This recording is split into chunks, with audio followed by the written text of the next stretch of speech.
Alright, good morning guys. How are we doing today? Hopefully everyone's having a good morning so far, even though it's bitter cold out. We just got a pretty normal episode today, just answering some questions, a couple events to cover, so it shouldn't be too lengthy today. So having said that, let's go ahead and dive right into it.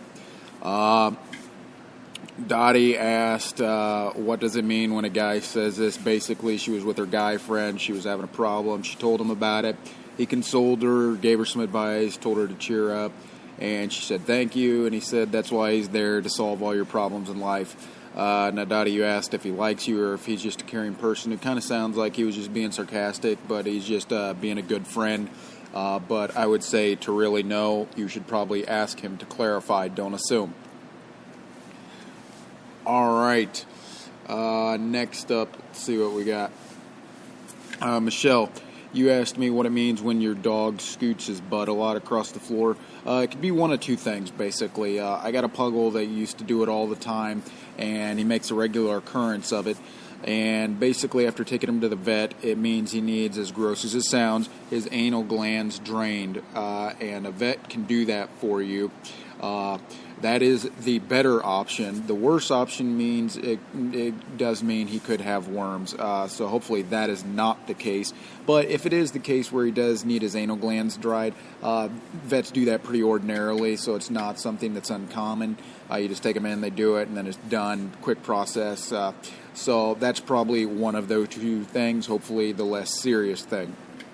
Hayden, you asked me, what do you do when your dog's twitching in its sleep? Does this ever happen? Yes, it does, quite often. I had a mix of a lab slash beagle, a mixed mutt last year that I had to put down, and she did it all the time. Kicked her legs when she was asleep, even kind of whimpered a little bit. Basically, from what I've heard from veterinarians, it just means that they're dreaming is all. So I would not say it's anything to be alarmed about.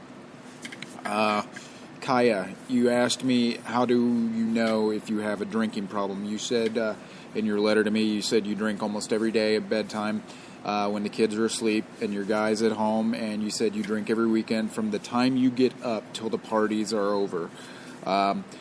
It's one thing if you're like me, and I mean, it's pretty much not in question that I do drink every day. It depends on what day it is, on how much I drink that day. I recently have given up vodka unless it's either special occasions or something along those lines, for that I was drinking almost a bottle every 2 days. It's it depends on what you're drinking. But just the schedule that you described of your drinking, you might want to tone it down just a little bit. You might want to take it back just a notch or two. You don't want to make a habit of just being in a schedule of drinking like I am. I mean, it's not really a good thing. You need a good support system. If your guy's not really having a problem with it, tell him to step up and be there for you, because you really don't want to make a habit of, as soon as you get up and start drinking. It's one thing, to have a drink before bed, knock you out every night. But it's another thing when on the weekends you get up and you start drinking right then. That's a little bit hefty there and can lead to a bad road. Trust me personally on that one, I would know. So I would say you're leading into a drinking problem. So I would say probably cut back a little, at least, wait till the afternoon or whatnot on the weekends, and maybe just have a drink or two before bed, usually just to knock you out. I wouldn't say make a habit out of it that you can't go to sleep without your drink. Don't get into that schedule. All right, now, Finette, you asked me you asked me two questions. If I've ever been slapped by a girlfriend or a woman that was not my girlfriend, and how I felt after. You said that you got in a fisticuff, not really physical, but a little bit of a spat with your boyfriend, and you, from your description, said that you were arguing, and he said some very personal comments to you, and you slapped him, and you've never done that before. You don't know how he should be feeling or how you should react. Basically, Finette, I can tell you I've never been slapped by an ex-girlfriend. I've been slapped more times than I can count by women in general, though.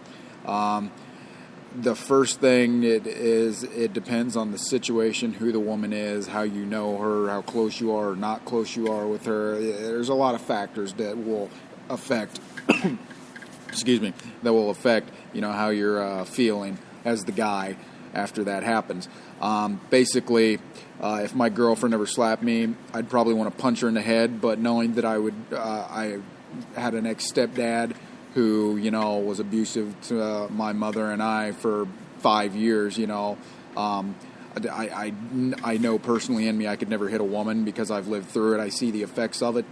So mentally I would want to punch her in the head, but then I would figure out what it was that so drastically set her off to slap me in the face. That would be my first thing if my girlfriend slapped me. The second thing would be if it's just a woman that I'm not even dating and she slaps me, I'm really considering throwing her to the ground. I would be very irate at that point. It's one of those things, though, that you got to think, what did you do as a guy? What did you do to set her off that much? And then there are going to be cases where the woman's just, I can assume you understand where I'm coming from on that. And she just slaps away. So I think in your particular situation, you need to sit down and talk to him and be like, look, this is what you said that set me off that much. And then he needs to see if he realizes that. And then not only that, but, as yourself, as a woman, think, did I overreact to things he said or whatnot? So you just need to sit down and talk about it. And I just noticed to the third part of your question, what's the hardest slap I've ever had? The hardest slap I've ever had, in the MMA industry, things can get out of hand quickly. It's a very tense industry. It's a very physical industry, and women know that going into it. Hardest slap I've ever received was about 4 or 5 years ago, and I was in a ring. And when I was in a ring, I put a guy down. His girlfriend didn't really approve of it, and I turned around and I was laughing about it, and she slapped me hard enough that I almost dropped to a knee. So that definitely rings a bell in my mind. I thought it was funnier than hell, even after the slap, but, so that's probably off the top of my head the hardest slap I've ever received from a woman. Tosh, you asked me, should you forgive your friend and explain that he'll have to regain your trust. Basically, Tosh had sent me a letter saying that she's in a drama club. A guy recently joined the drama club. He said he wants to get to know Tosh, but then she ended up crushing on him, and he sent her a long, caring message saying he's not really looking for a relationship. She got upset, but she cheered up after a while. She respected his choice. Tosh then said the other day her best friend came to her and said that the same guy that didn't want a relationship asked her best friend out. Then they broke up. And then he came to Tosh and said that he would never lie. He apologized about, going out with her best friend. Tosh, your question to me, should you forgive him for lying that he didn't want a relationship while asking out your best friend and tell him he'll have to regain your trust? Tosh, it sounds like you're dealing with a player is all, and it sounds like you're about to be the second-rate choice. I would tell the guy to piss off. If he doesn't want a relationship, why is he asking out your best friend? And apparently they broke up because he did something wrong, or she could have either. But it sounds like you're just dealing with an overall douchebag here. So, yeah, I would probably just tell him to get lost. All right, Ian, you asked me, should you go for a new car or a used one? You said you're moving to the UK and it's going to be your very first car. It doesn't really matter where you're moving to, where you live, or where you're at all in the world. If it's your very first car, go with a used one. Chances are there's going to be some jag-off that you'll get a new car, you'll pull out, and some jag-off will be texting on the phone or not even looking, or just, singing along to the radio and plow right into your back end of your brand new car. So your first car, always get a used one, and then, you can upgrade later on in life. All right, now Jeff, You said your girlfriend wants you to be controlling. You said that she wants you to take control because she always gets her own way, but you rebutted saying that at times she simply just isn't going to have it. You said when you guys go to see a movie, she puts her foot down, says she's absolutely not seeing one that you pick out. So you're wondering how you can take control of something like that, but you said you're sick of yourself being too soft with her. Advice, Jeff, punch her in the head and tell her to shut up. No, don't do that. Jeff, basically, you just got to be more of a man, grow a pair down there. That's not to insult you or anything, but that's basically what it's going to take, man. If she's telling you that she wants you to be more controlling, then, I think you just need to be a little bit more decisive. It sounds like problems I've had before where I just really don't care, so I don't make the decision.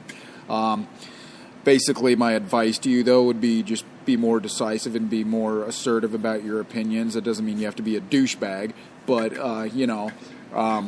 doesn't mean you have to be disrespectful or, just trash her opinions or choices. But it means, like if she asks you something, be more decisive about it. And I would say, just voice your opinions more rather than just holding back and, and letting her choose everything. That's probably a good start to that way. And then ask her how you're doing later on.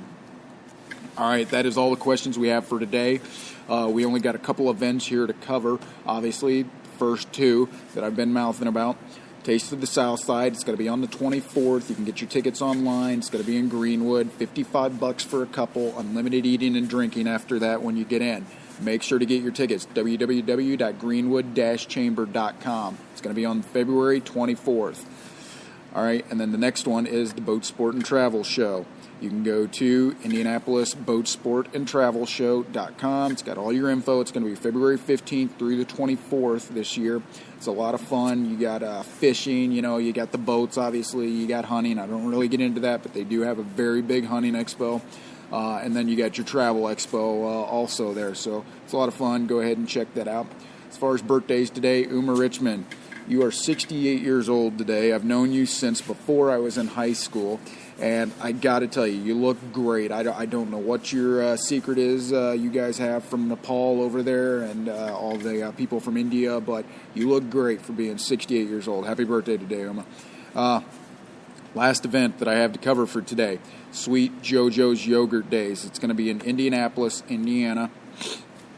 And basically what this is it's going to be Thursday, January 24th, through Monday, January 28th at Sweet JoJo's, and they're going to donate 20% of all their profits to Ava and her family, the one that had the cancer behind her eye, and now they have some pretty hefty hospital bills. Basically, all you got to do is just mention Ava Strong, or you can print the flyer under the Files tab on the Ava Strong page. So if you need any more info, contact me about that. But basically, go to Sweet JoJo. It's off West 10th Street in Indianapolis, and Sweet JoJo's Yogurt is going to donate 20% of their profits to Ava and her family that day from January 24th through January 28th. So do that. Go there, get some yogurt. It's for a really great cause. It helps a family out who is in dire need at this time with all those hospital bills. Other than that, that's all we got today, guys. Keep sending in the questions. I love it. Hopefully we will talk to you on Friday this week. Have a good day, guys.